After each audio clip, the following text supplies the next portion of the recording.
What is up, Ralph's Tricks? I have learned the infinity trick with a zippo from you, and I have two changes to the trick the original way.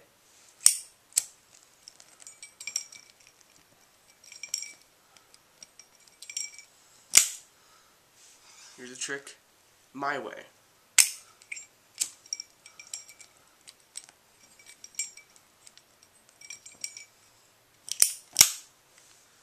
The two differences I have made to your trick are, instead of flicking it open like that, I do the reverse top pop to flick it open like that. And then instead of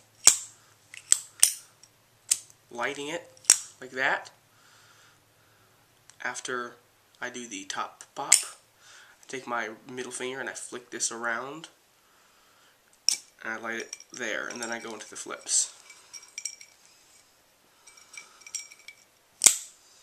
So, top pop, middle finger,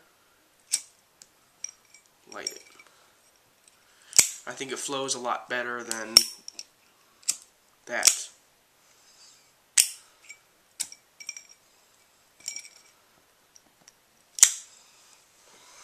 Thanks for watching.